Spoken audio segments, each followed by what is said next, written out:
Welcome to the Government News Brief for Wednesday, December 23, 2015. In the news, more communities receiving potable water, a 24-hour national emergency monitoring system set up, and 2 young boys from a children's home will be spending Christmas with a caring family. With these and other stories, I am Azim Khan. After many years, several communities have access to safe potable water. This was made possible through an initiative by the Ghana Water Incorporated. Details in this report. The initiative, which targeted the provision of access to potable water, has resulted in Barnwell North East Bank Demerara receiving water for the first time in 15 years. The initiative is in keeping with GWI's mandate of ensuring that every citizen of this country has access to safe water. In this country, would you believe that you've had people living for 30 years, 15 years in the communities that were not able to access potable water? Now, because of the fresh efforts of the GWI, we have been able to give wells that we can we've just drilled one.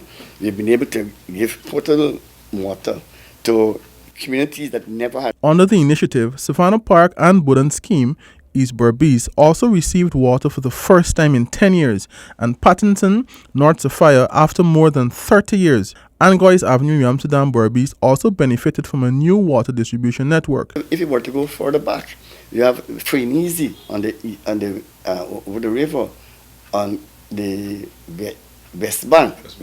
West Bank, they have gotten water for the first time, probably forever, because that was a very far community, remote area. Right, very remote, and people were in tears when they got water through the pipe for the first time.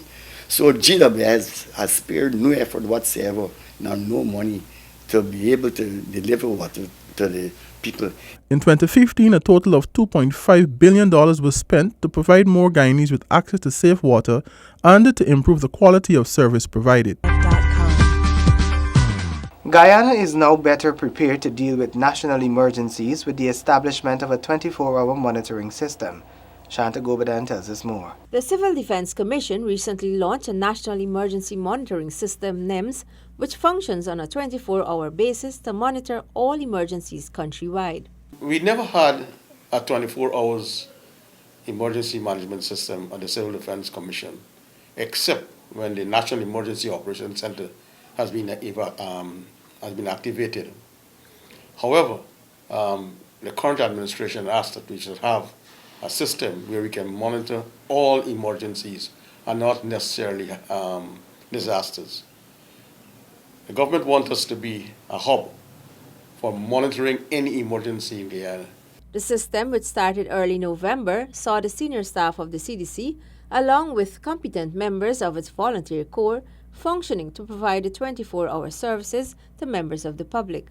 With the commencement of Operation Dragnet, officers from the Guyana Defense Force will also lend support to monitor the system. Basically, what they do is take all telephone calls, emails that come in during the period they are working, evaluate those emergency calls, and either direct the person who is calling to the right agency. And if the situation is so serious, then we may have to activate the National Emergency Operations Center by discussing it with the Minister of State, Minister Harmon, or even the President, depending on the gravity of the situation.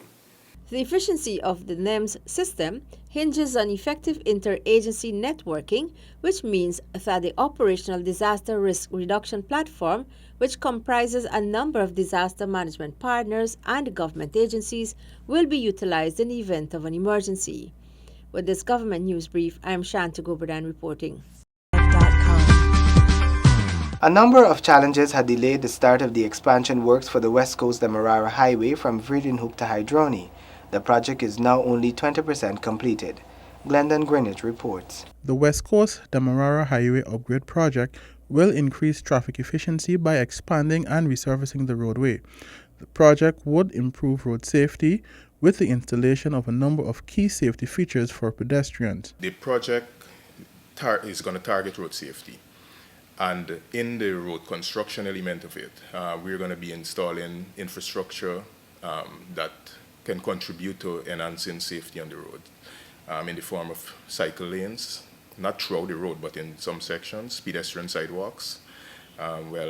We have lights, highway lights on the roads, and so there are some areas where those lights are absent. We're going to be installing those. High intensity, visible traffic signs, and proper road marking. So that's the strong road safety element of the project. The widening of the West Coast Demerara Road from Breeding Hoop to Hydroni is a partnership project between the government and the Caribbean Development Bank, which is valued at $46.8 million US. The project is being executed by overseas construction company Surrey Paving and Aggregate Company Limited in joint venture with local company BK International. It will see approximately 36 kilometers of road being widened. In the Anacatrini area, we've been focusing primarily on the concrete drains. In the Hydroni section, we've completed excavation of the section that we're going to widen and stabilize. That's the shoulder for this entire 6 kilometers. But we have surfaced about 2 kilometers with a forest layer of asphalt and crushed stone in other sections. So we're within the area, we're doing the cement stabilization for the widening and also to surface the additional section. Other infrastructure projects that are expected to come on stream in Region 3 include the construction of the Del Conte Road, which will see a paved farm-to-market road from Perica into Goshen, and the construction of a permanent structure across the Demerara River. Works are moving apace for the reconstruction of the historic Umanayana. The original structure was destroyed by fire in 2014. The reconstruction of its foundation has been completed 1 month ahead of schedule. Shanazalo reports. The creation of the foundation for the new Umanayana has paved the way for the second aspect of the reconstruction exercise. This will be supervised by the Ministry of Indigenous Peoples Affairs. To date, this foundation work has been completed ahead of schedule, and the project is going to be handed over to the Ministry of Indigenous People Affairs as of January 1st on schedule. The foundation was done by RP Construction Agency at the cost of $7.135 million. The works include for the foundation was to raise the floor by an approximate 12 inches of elevation to prevent any flooding in future. Apart from this work here, the Ministry of Public Infrastructure will be also involved in the electrical supply system, which will be of solar type, the electrical distribution and cooling fan system, and the fire prevention, which we intend to put in some water sprinklers within and outside of the buildings. This work will be done as soon as the main frame and the thatch roof of the building has been completed. So in the background, you would have seen also some material being stockpiled by the builders. They are awaiting to take possession of the site in January. The Umanayana was erected in August of 1972 as a VIP lounge and recreation center. The palm thatch benab was erected for the non-aligned foreign ministers conference in Guyana. The 55-foot high cone-shaped benab was built by Amerindians of the YY tribe. It was constructed with alibana and manicold palm leaves and Walaba posts lashed together with mukru, truli, and nibi vines. With this government news brief, I'm Shanaz Lowe reporting. Helping others is part of the Christmas spirit, and in this regard, a young mother is now giving back by being a foster parent to 2 young orphaned boys for the holidays. Shanta Gobadan reports. The boys, a 2-year-old and a 4-year-old, are ones that were rescued by the Child Care and Protection Agency during the year. They will be enjoying their first real Christmas, courtesy of Rachel Harris, who decided to open her doors so the boys would not have to spend Christmas alone. For the past 2 or 3 years, I've been so broody. I don't know how else to describe it.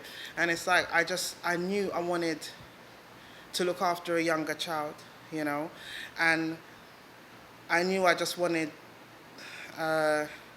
to give them a loving home and just do mummy things and stuff. And when she told me about him, I was like, I'll take him. She goes, oh, you don't know anything about him. I said, I will take him. When I come over there, I'm going to take him.